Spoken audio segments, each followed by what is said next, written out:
Thank you.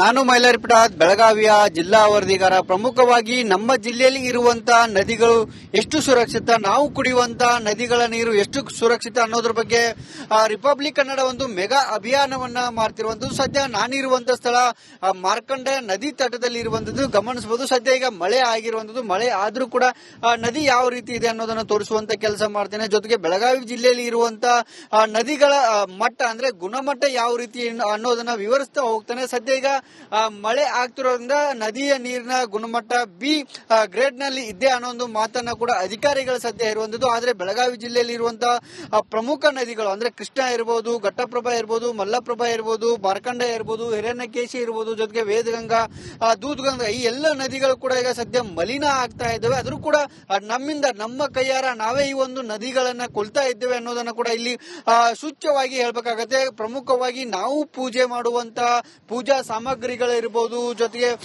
ಏನು ಅಸ್ಥಿ ಇರಬಹುದು, ಅಂತ್ಯಕ್ರಿಯೆ ಮಾಡಿದಂತ ಅಸ್ಥಿಗಳನ್ನ ತಂದು ಇದೇ ಒಂದು ಸ್ಥಳದಲ್ಲಿ ಎಸೆದು ಹಾನಿಯನ್ನ ಮಾಡ್ತಿದ್ದೇವೆ. ಜೊತೆಗೆ ನಗರ ಪ್ರದೇಶದ ಎಲ್ಲ ಚರಂಡಿ ನೀರನ್ನ ಕೂಡ ನದಿಗೆ ಬಿಡ್ತಾ ಇದ್ದೇವೆ. ಇದರಿಂದ ನದಿಗಳೆಲ್ಲವೂ ಕೂಡ ಸಂಪೂರ್ಣವಾಗಿ ಮಲಿನ ಆಗ್ತಿರುವಂತದ್ದು. ಅದರಲ್ಲೂ ಕೂಡ ಪ್ರಮುಖವಾಗಿ ದಕ್ಷಿಣ ಭಾರತದ 2ನೇ ದೊಡ್ಡ ನದಿ ಆಗಿರುವಂತಹ ಕೃಷ್ಣಾ ನದಿ ಕೂಡ ಈಗ ಮಲಿನ ಆಗಿರುವಂತದ್ದು, ಸಿ ಗ್ರೇಡ್ಗೆ ಕುಸಿತ ಆಗಿರುವಂತದ್ದು. ಇದು ಎಲ್ಲೋ ಒಂದ್ ಕಡೆ ಆತಂಕಕ್ಕೆ ಮನೆ ಮಾಡಿರುವಂತದ್ದು. ಅದೇ ರೀತಿಯಾಗಿ ಘಟ್ಟಪ್ರಭಾ ನದಿ ಕೂಡ ಸಿ ಗ್ರೇಡ್ ಒಳಗಾಗಿರುವಂತದ್ದು, ಮಲ್ಲಪ್ರಭಾ ನದಿ ಕೂಡ ಸಿ ಗ್ರೇಡ್ಗೆ ಒಳಗಾಗಿರುವಂತದ್ದು. ಇದೇ ರೀತಿಯಾದಂತಹ ಪರಿಸ್ಥಿತಿ ಮುಂದುವರೆದಿದ್ದೆ ಆದ್ರೆ ಮುಂಬರುವಂತಹ ದಿನಗಳಲ್ಲಿ ನಮಗೆ ನದಿಗಳು ಇದ್ವಾ ಅಥವಾ ಇಲ್ವಾ ಅನ್ನೋ ಒಂದು ಪರಿಸ್ಥಿತಿ ಕೂಡ ನಿರ್ಮಾಣ ಆಗತ್ತೆ. ಸದ್ಯ ಈಗ ಮಳೆ ಆಗ್ತಾ ಇದೆ, ನೀರು ಹರಿದು ಬರ್ತಾ ಇದೆ, ಹಾಗಾಗಿ ಇದು ಏನು ನದಿಯಂತೆ ಕಾಣ್ತಾ ಇದೆ. ಆದ್ರೆ ಮಳೆ ಇಲ್ಲದಂತ ಸಂದರ್ಭದಲ್ಲಿ ಒಂದಿಷ್ಟು ಕಾಲ ಮುಂದುವರೆದ ಅಂದ್ರೆ ಬೇಸಿಗೆ ಅವಧಿಯಲ್ಲಿ ಸಂಪೂರ್ಣವಾಗಿ ಇದು ಚರಂಡಿ ಅಂತ ಏನು ವಾತಾವರಣ ಕೂಡ ನಿರ್ಮಾಣ ಆಗಿರುವಂತದ್ದು. ಅಲ್ಲಲ್ಲಿ ಕೂಡ ಪ್ಲಾಸ್ಟಿಕ್ ಗಳನ್ನ ಎಸಿತಾರೆ, ಜೊತೆಗೆ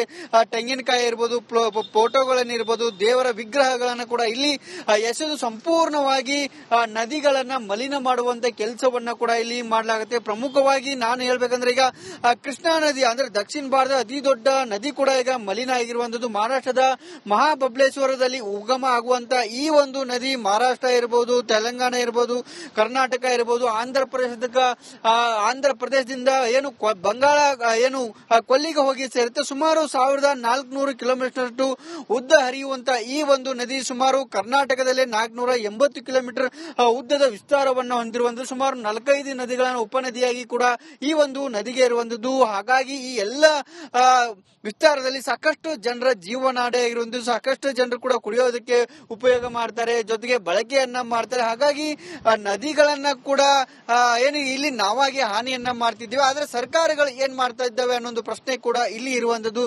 ಸರ್ಕಾರಗಳು ಯಾವ ಕ್ರಮಗಳನ್ನ ಕೈಗೊಂಡಿಲ್ಲ, ಯಾವ ಮುಂಜಾಗ್ರತಾ ಕ್ರಮಗಳನ್ನ ಕೈಗೊಂಡಿಲ್ಲ. ಇದಿಷ್ಟು ಇಲ್ಲಿನ ಸುದ್ದಿ.